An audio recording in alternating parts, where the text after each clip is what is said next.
all the stuff that we're talking about, I often tell my students that the way your business looks today will look dramatically different in just a few years if you're in your first few years of business now. Don't worry. You can always change like Bobby has, and you can find what works. But until you know more, you're not even going to know what to look for. So just make a decision.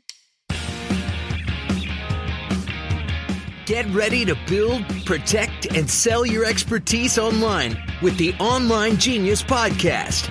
You'll laugh. We hope you won't cry. But you'll always be informed and prepared so you can have the success you want. Here's your host, Bobby Klink. Hey everyone, welcome to this week's episode of the Online Genius Podcast. I'm your host, Bobby Klink. I'm really excited for today's show because we're going to be talking about two topics that every online entrepreneur needs to be working towards. First, adopting simplicity in your business model, and second, building your email list.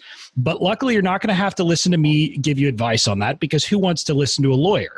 Instead, we have a great featured expert today named Amy Porterfield. Amy is an online marketing expert and educator and the host of the top-ranked podcast, Online Marketing Made Easy. Amy's worked with mega brands like Harley-Davidson Motorcycles and peak performance coach Tony Robbins, where she oversaw the content development team and collaborated on groundbreaking online marketing campaigns. Through her best-selling online marketing courses, thriving social media community, and popular podcast, Amy inspires a grounded, tangible, and self-affirming sense of, wow, I really can do this for over 250,000 online entrepreneurs. She proves that by moving away from step-by-step and into action-by-action, even the newest online entrepreneurs can bypass overwhelm and self-doubt and instead generate exciting momentum as they move closer to building a life and business they love. Welcome to the Online Genius Podcast, Amy. Well, thank you so very much for having me. I'm truly excited to be here. Well, Amy, I'm excited to get talking about these topics. But one thing I always like to ask a little bit about my guests other than the topics we're talking about. And I'm one of your followers. So I know one of the interesting things is that your husband is a firefighter. Is that right? He is. Yep, in San Diego. And what is it like being married to a firefighter? Well, I grew up with a dad who was a firefighter, so it feels very normal to me. I think he saw what my dad and my brother-in-law were doing, and he thought, wait a second, I really want to do that too. So he made a career shift late into his 30s, which totally freaked me out because that was not a lot of stability when it was happening, but I'm so glad he did it. And it's great to be married to a firefighter because two things. One, the man goes to work every day to save lives. I mean, there's nothing sexier or more wonderful about that. And number two, he has this amazing schedule. So it works well with an entrepreneur, being married to an entrepreneur at least, because he has 6 days off at a time or 4 days off at a time. So we actually get to spend more time together than if he had a regular 9-to-5 job. So all around, I kind of love it. Well, I have to say, I always enjoy or thought I appreciated folks like firefighters and policemen until actually just recently I had some friends' houses had a house fire. And then I truly did appreciate what firefighters do and how wonderful they are. So thank Hobie for all of us and tell him that the job he does is wonderful. Thank you. But now I want to move to kind of the first topic that I really wanted to talk to you about, and that's simplicity in online marketing. And I wanted to bring you on because a lot of online entrepreneurs are really all over the place. I did this when I first started out, I know, but a lot of people do. They try to be everywhere on social media and content marketing. They've got offers that are all over the place. They've got sales funnels, tripwires, and who knows what else. And so as a result, they seem to be running themselves ragged. But you're different, and I really appreciate that about you. You really have built your business, and this is a bit of a simplification, but you basically use just one form of content creation, which is your podcast. You focus on a couple of social media platforms, which is your Facebook groups and then Instagram, and then you sell one kind of product, online courses through one form of marketing, which is webinars. So was that an intentional decision to keep it simple, or did it just kind of evolve that way over time? I think it was 50% intentional and 50% evolved over time. What I was seeing out there in the online marketing world is that there were a million different ways I could go with my business. And as you know, I could do masterminds and small group coaching and courses and workshops and physical products and a whole lot more.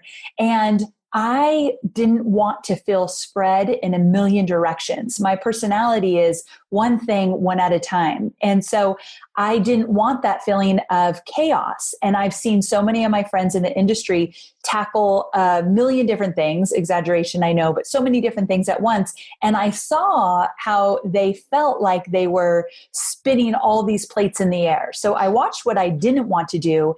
And then I thought, wait a second, I'm really good at just a few things. And I'm really bad at a lot of things. Not to put myself down, but I know where my lane is. And so what I thought is, I'm going to zero in on where I'm really good. One, I'm really good at just focusing on a few things. Two, I don't have a lot of ideas, which I'm very different than most entrepreneurs, but I use that to my advantage. I had a few good ideas that I could execute on. So instead of saying, I wish I had all these great big ideas, I just thought, well, I've got a few, let's move on to them. And then the third thing is I love teaching inside of online courses. And so because of that, I wanted just to stay in that lane. So I knew what I was good at. I knew what I wasn't good at, and it felt right to me. So as it felt right over and over again, that's where it became a little bit of, I fell into it. Well, I know you tell the story a lot, how when you first went out and were building your business, you were doing a lot of kind of direct one-on-one coaching and consulting. Was that just because you needed to get revenue from somewhere and then you evolved? And what was it that made you change from that model? Yeah, good question. So when I first started my online business, I thought I was going to create online courses. However, I realized I have no idea how to create an online course for myself, and I didn't have an audience yet. And so I thought, I better make money fast because I had quit corporate and I jumped right into this. And so I started to take clients one-on-one, and I did their social media for them. And so I was in the trenches doing social media, and I quickly learned that I hated that model. I didn't like to have a bunch of different clients that I work with one-on-one.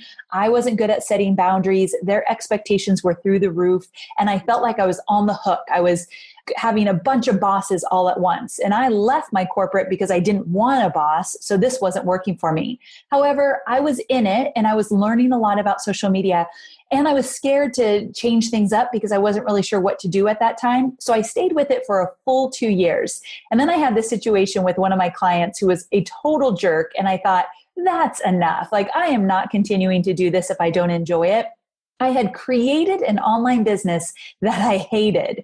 And so from there, I decided, Amy, you've got to take the plunge. You've got to jump out, create your course, and promote it, and don't look back. So after 2 years is when I actually built the business model that I now have and love. Well, I think that's a good summary of, I think, what a lot of people go through. But one of my questions is, how has really focusing your model, I mean, I assume that's had benefits for you as you build your business. And I'm wondering what those benefits are and if you see them kind of on a regular basis in your business.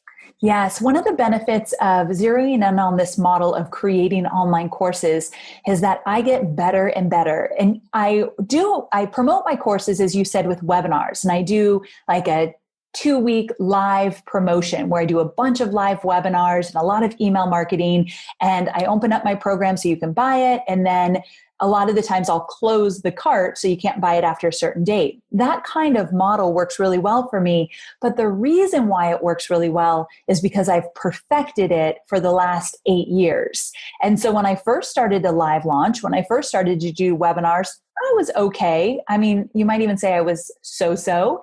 But then from there, I did it again and again and again. And I started to see the numbers climb every single time. So what I see online entrepreneurs doing, especially when they're just starting out, they'll do a live launch, didn't go so well. So now they're going to jump to challenges, or they're going to do a 3-part video series instead of a webinar. They're going to try that. Didn't go so well. Now I'm going to try something else. It never goes so well in the beginning. It never really clicks like you want it to. Just like anything in life, you've got to stick with it. So one of my secrets to success is I do it over and over and over again. So back in the early years, I had this program called Facebook Marketing Profit Lab, and I marketed only that for about 18 months, if not more. And I launched it at least 3 times. And so I think maybe 4 times. The last time I launched it, it almost hit $1 million launch. The first time I launched it, I wasn't anywhere close to that number. So sticking with it has proved to be really successful for me and so many of my students. Well, so let me ask you this. For people who maybe have concerns about it, when do you think people really start to get good at it and hit their stride? I think you start to feel more confident in the second launch, whatever your launch looks like. It doesn't have to be webinars, but the second time you do it, you start to feel a little bit of confidence if you promise yourself you're going to learn from each launch. The third one is where I think I really felt confident and grounded in, okay, I found the way I want to launch. I know this is going to work for me. So probably somewhere between the second and third is when it happened. Yeah. So listeners, the advice there is don't give up after a first launch that doesn't succeed, or even a second launch. At least give it a few tries before you're going to give up.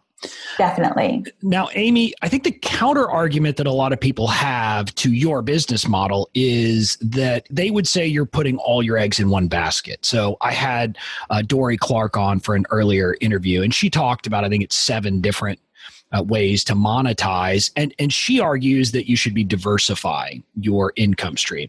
So does that ever give you heartburn to think that if online courses go out of vogue, or if webinars go out of vogue, that you might have to completely retool what you do? Not at all. It's never been a fear. And that actually could very well happen. I heavily rely on Facebook ads to fill up my webinars. And I'm well aware that there might come a time when Facebook ads do not work for me anymore. Maybe I'm not allowed to sell courses via ads anymore. Maybe they become way too expensive and they don't make sense for my model. So I'm well aware that I'm using a strategy that I am putting all my eggs in one basket. And at any given time, it can shift. Here's how I counter that.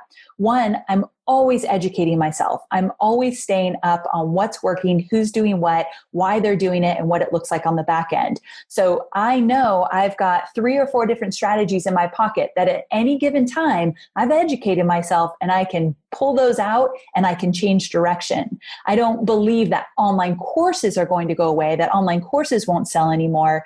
I think that's something that if I started to see that on the horizon, I might shift it up. Maybe I'll add some more live elements to my courses, maybe add a live event as part of the course experience. So I'm always ready to shift if need be. And I probably have shifted over the years in how I do my webinars. Like here's an example. Forever, I just did my webinars with slides. So you would hear my voice and you would see my slides. Just this last year, because video has become so popular, I turned the camera on me. And in the beginning and in the middle and in the end, I was live on camera where you could see me and my slides. That's just one shift I made because I need to stay current and with what's going on. So as long as I educate myself, as long as I stay in the know, I feel like at any given time, I could pivot if need be. It might take me a little while to get up to speed with something new, but I've built something pretty amazing. I have the confidence now to know a pivot is not going to slow me down too much. I think that the nugget there that I heard is even if you are going to focus and go for a simple, a very simple model, and yours isn't necessarily simple, you should make sure that you're continuing to learn about what other people are doing. So that you're always ready. One thing though, I do want to ask you some questions about how you chose or made the choices that you did in your business. For example, you chose a podcast as your primary content marketing method. How did you make that choice instead of blogging or some other form of content marketing? I had been blogging for a while, but I was never consistent. And the reason I was never consistent is because I am a slow writer. I think I can hold my own with writing, but oh my goodness, it takes me twice, if not 3 times longer than the average person writing a blog post. And I did not enjoy the process. So because I educate myself and I stay in the know, I knew that podcasts way back when, this is many years ago, were doing some amazing things, like grabbing audiences at a level that I would never be able to do so with my blog because I wasn't consistent. And I loved the idea of talking it out versus writing it out. And so I have a really good mentor, Mike Stelzner of Social Media Examiner. And I called him up and I said, what do you think of this? And he had a podcast and he was really in support of it. So it's nice that I had somebody that I could bounce the idea off. He knew me well. He knew how I like to communicate. And he said, you're a perfect fit for it. So I just jumped all in. I don't write blog posts anymore. I just do podcasts. And I really love the fact that I can be in somebody's earbuds while they're walking their dog or on the subway or on the commute to work. I feel that it's much more personal than a blog. So I'm very biased with this way of getting out free content. Well, you're preaching to the choir right now. Right? I spend much of my life writing for a living, and so blogging is something I was never consistent at. So I found podcasting much easier. And you have a great podcast voice and you're very articulate. So as I'm listening to you, Bobby, I'm thinking, oh, he chose the right one for sure. Well, as a former trial lawyer, I would hope I could hold my own with being articulate. You're killing it. Yeah. Well, so let me ask you, you already talked about courses because you like educating and being a teacher, and I relate to that as well. But how did you pick webinars as your primary way to market your courses rather than, you mentioned, challenges or these other options that are out there? So when I first started with webinars, I had come off my corporate job and we had used webinars a little. I had never done a webinar myself, but we had used webinars a little bit. And I thought, well, I really like this way of teaching in terms of a slide deck. I could show them what I mean and not just tell them what I mean. But at the same time, I also knew that a 3-part video series, Jeff Walker's the father of the 3-part video series marketing strategy, that was really popular at the time as well when I came on the scene. However, I wasn't totally comfortable with video. And so I thought I could do webinars. And I think there's something that you got to think about when you are thinking about marketing to your audience. There's a sweet spot that I'm always looking for. And on one side, there's me, and I'm my personal brand. So what do I like to do? Where will I excel? Where can I really show up in an authentic and a personal way? And then on the other side, there's my audience. What do they need? What do they want? More importantly than what they need, what do they want? And how will they consume the content, whether it be through a promotion or free content or whatever it might be? And I knew that my audience was watching webinars.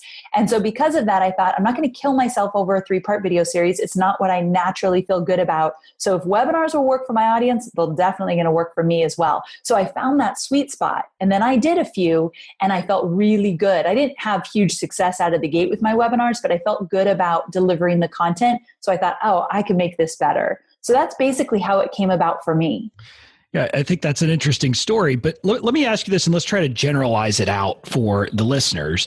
If a listener is someone who is right now kind of all over the place and really wants to try to come up with a focus for their business, do you have any suggestions on what they could do? How do they figure out the best model for their business, rather than just trying to adopt what Amy has done or adopt what Bobby has done, but find what's best for them? Great question. So first, I think you really need to think of your ideal customer avatar. So get really clear on who you want to market to. But once you do that, now you get really clear on what you want to create. And so whether it be online courses, live workshops, in-person workshops, physical products, whatever it might be, coaching, consulting, you've got to just get clear. And this can change over time, but get clear on what your product is, what you're going to offer. But then from there, get clear on what the offer looks like. And so if I'm going to offer an online course, well, what does that really mean? Am I going to add bonuses? And am I going to add a piece of me, like personal coaching or whatever? So you've got the product, then you have the actual offer.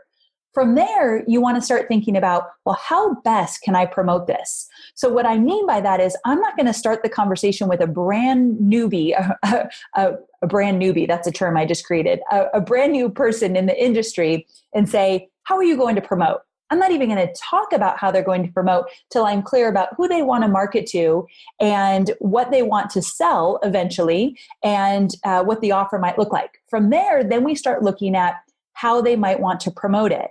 So what you usually do, if you do your homework, you usually know what types of promotions work well for whatever you're selling. So if you're selling an online course, a 3-part video series, let's say a 10-day challenge or a webinar, all 3 of those strategies work well with what you're selling. That's where that sweet spot comes up, where you've got some options here. Look at what you like and what your audience likes. But before you even choose that vehicle, make sure you're clear about what you're selling and what that offer looks like, because it lends itself well to however you might want to promote it. So you've got so many options, but you got to back up just a little bit. Well, I love that. And as you were giving that answer, the quote that came to my mind is start with the end in mind. Yes. Basically, start with where you want to get and then work backwards to find what's going to work from there. Yes. So that's another way you can go about it for sure. Well, so Amy, this has been great, but I do want to pivot to the other reason I brought you on, which is list building. And for the listeners who don't know, one of Amy's courses is called List Builders Lab. And I'm actually a participant. I've taken that course. For the record, Bobby's like a star student. Yeah, keep going. well, that was my first thing I bought from Amy, but I have to admit I had been listening to her podcast before then. And so I really appreciated it. But one of the things that you preach, Amy, is that entrepreneurs need to be building their email list. Why is that so important? I have this saying that I say all the time to my team and to my students, and that is that the energy of your business is directly tied to the strength of your email list. The energy of your business is directly tied to the strength of your email list. And I say that because when you are building an online business, you can use all the social platforms that you want to use. You can put yourself out there in all these different ways on social, although you do not own social. And as we've seen with the Facebook climate these days, anything goes at this point and anything can change. And so when we talk about not putting all your eggs in one basket, that's one basket I'll never do. I won't put all my eggs in the social media basket because I don't trust it. And so because of that, where you can trust in terms of building an audience is inside of your own email list. And if you attract a really quality, not quantity, we don't have to worry that that list is huge, but a quality list, these are people that you can reach out to on a consistent basis. And when you are ready to sell, they are going to be more ready to buy than anybody else out there. And so it's so important that you create your tribe, you pull them into you, and you own that email list because no one can take that away from you. Yeah, I think that's the key that people need to realize is you own the list versus the other options, which makes me think about, I always hear about the next email killer. I always hear people saying email lists are going to die, they're gone. And recently the buzz that I hear is about Facebook chatbots. They talk about how the open rates are huge, the click-through rates are huge. Do you ever worry when you hear about these email killers? Never. Like, it never even enters my mind. And the reason for that is I've been around long enough to know that I've seen things pop up and I can see how it might take people's focus away from email, and they might, like chatbots on Facebook are really powerful, but they will never take away that one-on-one communication. However, you've got to work at building that one-on-one communication and making it real and lasting with your audience. So you can't take your email list lightly. You have to build relationships. You've got to make sure that they can't wait to open up your next email because they know you're going to take care of them and offer value. So I have to put a lot of focus on my email list, but because I do, it will never be wiped out by something like a chat bot or a million other things that could come our way, that have come my way, that have never even touched the value or strength of an email list. So I don't worry about it at all. Yeah, I hear about it, and then anytime I look at it, I'm not worried. But I'm a lawyer; I still live by email, so that's true. Well, let's talk nitty gritty for a second. What's, in a sense, the most important step or action step that an entrepreneur needs to take to start to build their email list? The first thing that you'll want to do if we get into the really nitty gritty is choose your email service provider. And there are so many great ones out here that they weren't even around when I first started my online business. Some of my favorites, ConvertKit, Drip. If you're just starting out, MailChimp is not a bad idea. Which one do you use? Well, I had been, I have a long story. Did I put you on the spot? No, so I was using ConvertKit, but then I moved over to ClickFunnels. I have to admit I was not a huge fan of that, but I'm now moving over to a new all-in-one platform, Kartra, and they have email, which I'm enjoying so far.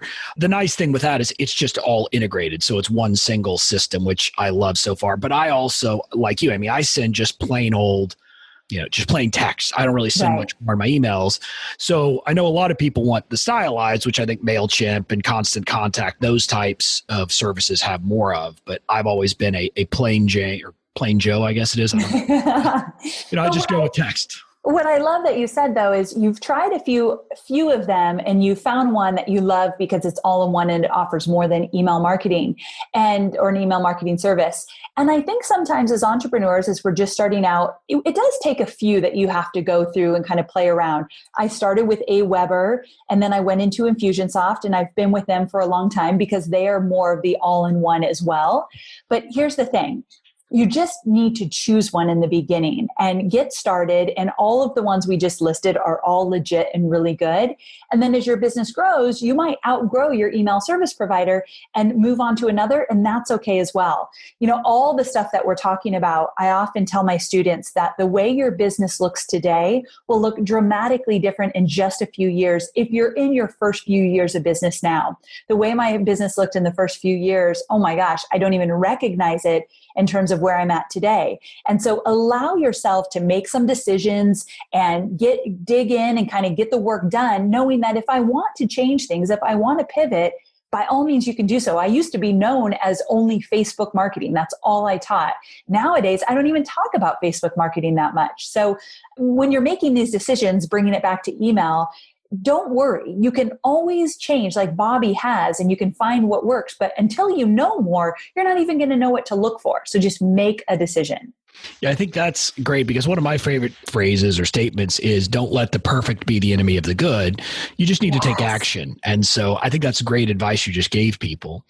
Now, I know from your course, after someone has picked their email provider, kind of the next step is figuring out how they're going to get people to start signing up. And the worst thing to do is say, sign up for my newsletter. You need to give them something else. And you refer to a core lead magnet. What is a core lead magnet and how do you figure out what that is? So a core lead magnet is the one lead magnet that you're going to create. You're going to make it so irresistible, people can't pass it up.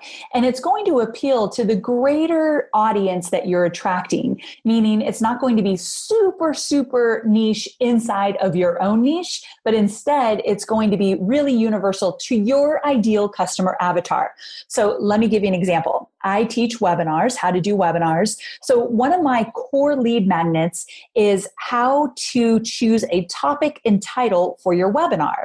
Now, the reason that that is a core lead magnet, two things. Number one, it's front and center on my website. So the one thing that makes it a core lead magnet is when people come to your website on that homepage, they should be able to easily find it. It greets them right away. You can have it other places as well, but on the homepage is important. The second thing is that core lead magnet is meeting them right where they're at right now. So if I want to attract somebody that's been thinking about doing a webinar, before they actually buy a webinar product from me, I've got to meet them where they're at, which is, I don't even know what I do a webinar on. Like, where would I even start? So instead of saying, well, get on my webinar, I'll teach you how, I give them a little something before they have to make a big commitment to get on a webinar where I then sell them into the program. So I'm going to meet them where they're at and help them with a title and a topic. Once they have that now down, they start to think, bring it on. This is doable. What else you got for me? Well, I have a webinar to teach you how to pull it all together and eventually buy my program. So that's what that core lead magnet should do. So is it right to say that the core lead magnet should be broad appeal, but it should obviously be something that you can kind of funnel down into whatever your ultimate core offering is? I'm glad you brought that up. I also say that a core lead magnet should align with whatever it is you eventually plan to sell. A lot of my students aren't ready to sell just yet, but they have a good idea of what they might want to sell. Or if you already know, even better, that core lead magnet must be aligned with what you want to sell. And you're right, eventually funnel into you promoting that. Yeah, I think that's a piece of advice that some people miss. They come up with something people love, but there's no real sales there. Yes. But let me ask you then, one of the things, the more advanced techniques is to create multiple lead magnets to try to segment out your list and kind of put people in tracks. When should an entrepreneur start thinking about this approach? Is this something they should wait a few years before they do, or should they try it right up front? I always say, get your core lead magnet up and running and make sure that it is converting. So at least it's building your email list if you're not ready to sell just yet. And by actually working, I mean, I'd like to see new subscribers on your email list every single day. That might mean you have to dabble using Facebook ads or Instagram ads to get people on your email list. You're talking about it on social media, you're blogging every week or podcasting every week, and you might talk about your core lead magnet as well. So you want to mention it everywhere where it matters, but get that locked in and make sure it's converting. Once that's up and running, it can go on autopilot. Now it's time to look for a few other opportunities where you might want to dive in a little bit deeper than the core lead magnet, maybe a different topic, it doesn't matter, but you can spread that out through different podcast or blog post. Like for me, sometimes I'll do a podcast episode and I'll add a freebie, a lead magnet to that podcast. And I'll say, if you like this, I've got a checklist that will help you take action with what you just learned. So go grab that freebie. It wouldn't be a core lead magnet, but I do that a lot. So there's a lot of opportunities for people to get on my email list. I think that's great advice. And Amy, I've got one last question, then I'm going to let you go. And my last question is really a very actionable one. I like to think in action steps, kind of like you. And man after my own heart. Yeah, and I also like to think about small wins. So not some big, huge grand scheme. So what is something that my listeners could do, say in 5 minutes a day, or alternatively could accomplish by the end of the week to really start to build their email list? If you could give them one piece of advice, what would it be? Oh, so good. I think it would be only focus on getting that core lead magnet up and running. And even if you just spent a few minutes a day figuring out what would be a really good core lead magnet. Okay, now I need to create it. Is it a checklist, a cheat sheet? A PDF tends to be a really easy but valuable core lead magnet. From there, you're going to figure out how to get it on your website and get people starting to opt in. A little each day, you'll get to that finish line quickly, but I wouldn't go any further until you have your core lead magnet front and center on your website. That is great advice. And Amy, thanks for all the great advice you've given today. Where can my listeners get in touch with you if they want to learn more or maybe find out about your wonderful offerings? Thank you so much for asking. I'm at amyporterfield.com and my podcast is Online Marketing Made Easy. Thanks for that.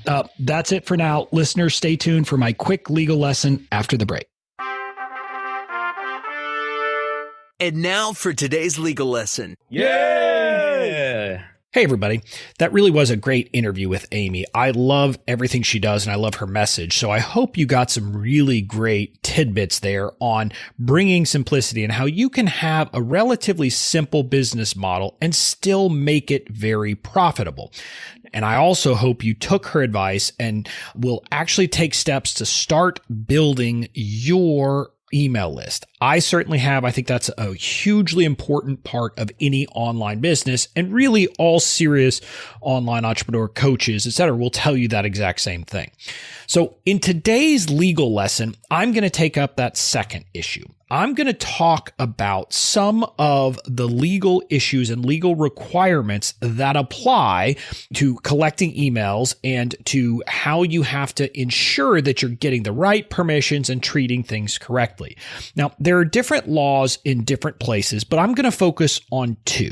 I'm going to focus on the United States legal requirements, which is called the Can-Spam Act. And I'm doing that because I'm in the United States, and I think most of my listeners are too. But then I'm also going to talk about a new law that, as I'm recording this, is coming out or not coming out, but goes into effect in a little more than a month. And that's called the GDPR, or the General Data Protection Regulation. That is a law in the European Union. But before you tune out and say, oh, I'm not there, I don't have to comply with it, it applies to you even if you're elsewhere, if you collect data from people in the European Union. So make sure you to take a note and listen. Okay, with that, let's dive in. I want to start with the Can-Spam Act. Here in the United States, we really are the Wild West when it comes to the rules and regulations that apply to marketing and email lists. Unlike most countries, here in the United States, you don't even have to have someone's permission, explicit, implicit, or otherwise, to add them to your email list. Now, it's a mistake to add someone without permission, but people still do it. Under the Can-Spam Act, you don't have to get some kind of affirmative consent before you add people. And I'll tell you, some of the worst violators of this general norm, in my experience, other lawyers. Literally, I have all these other lawyers I meet, and they get my business card and they add me to their newsletter list. And I didn't give them permission and I immediately unsubscribe. But you're not required to legally, but you should, because it's just good practice. Under the Can-Spam Act, really the important thing, there are a few different requirements. One, you can't pretend to be someone you're not. So you can't spoof an email address and give some sense that you're sending it from somewhere else. Instead, you have to actually identify in the email who is sending it, what the company is, etc. Give contact information. So again, if you work with any reputable email provider, they're going to go ahead and put that in a footer. They're going to want to know your name, your company name, your address, etc., and it puts it in automatically. And then the second piece is you have to give people the right to unsubscribe. So that's why, again, all email providers will include an unsubscribe link, and it will give people the option to get off of your list if they don't want to receive your emails anymore. So that really, in a nutshell, is can spam. There's more to it than that, but for the average online entrepreneur, that's what's required. That's it. So as long as you are doing the traditional thing of getting emails in first names or emails in names by giving an opt-in, a freebie of some sort, and you give people the right to unsubscribe, and you also correctly identify who's sending it, you're fine. You have no problem under US law. But I do now want to focus on the other issue, and that is the GDPR. This is a big deal. Like many things that have to do with privacy, the EU is much more protective of privacy than the United States is. And so the GDPR is an attempt to essentially create one set of rules that apply across Europe to all these issues of collecting and processing private information of individuals. It goes into effect, like I said, on May 25th of 2018. And from then on, these rules are going to apply. Now, I want to quickly talk about the general concepts behind the GDPR. There's a few of them. One is transparency. So the GDPR puts a lot of emphasis on being transparent about what you're collecting and also what you're going to do with it. So that requires you to disclose what you have, but also what you're going to do with it. And you can't just say, well, we're just going to collect it and use it. That's not good enough. It also puts a premium on granularity. So granularity here means they don't like the concept, or the GDPR does not like the concept of a single action that is going to say that someone consents to X, Y, Z, A, B, C, D, E, F, and G. They don't want that. They want granularity in what you're seeking consent for, or what people are going to be doing and going to accept. There's also things about wanting a right to be forgotten and a right to get off of a list entirely, which is a pretty important concept. But really, when you look at the GDPR, it's coming down to kind of those big pieces, which is transparency, granularity.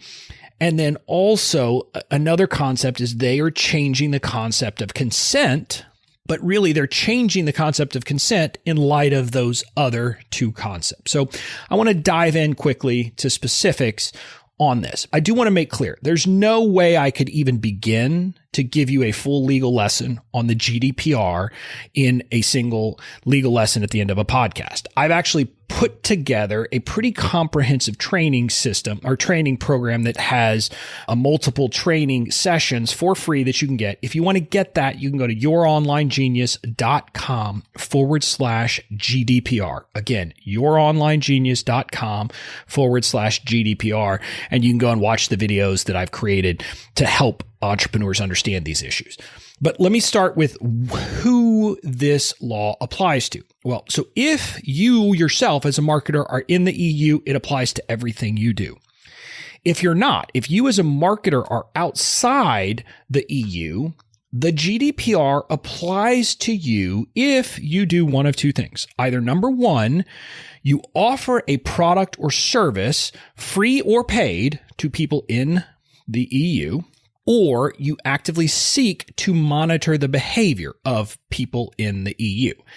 Now, there's some question about exactly what that means and how it applies. So, for example, if you had a website and you were only doing advertising in the United States and you wrote it in English, and let's say you were a lawyer or talked about legal issues and said, hey, I'm talking about United States law, I'm not talking about these other issues. There's some people who believe that if that's your model, so for example, my law firm model, that I would not be subject to the GDPR if someone from Europe stumbles onto my website and for some reason clicks to opt into something, because I'm not trying to market to those people. I'm not trying to offer the services to those people. In fact, I probably wouldn't, but you know, those issues are, you think about it and say that that's separate. But that's not entirely clear, because I, for example, would allow them to get a freebie and to get onto my email list and those things. So it's not clear if you can do that. But for most online entrepreneurs, who are in most markets, you would probably serve people anywhere. You'd serve someone in Europe. You'd serve someone anywhere else. So you have to think about it, and you probably will have to comply with it.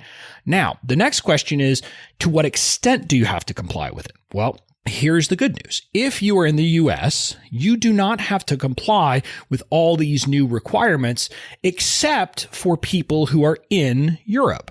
So, and we're going to get to the consent requirement in a bit. But the new heightened consent standard would apply to anyone in Europe, but wouldn't apply to your current contacts in the United States. You don't have to change anything for contacts in the United States that you have now or might have in the future. So that's who it applies to. If you're outside of Europe, it applies basically to any lead in your system who is from Europe. Now, the next important piece of the GDPR is what the GDPR talks about is processing of personal information or personal data.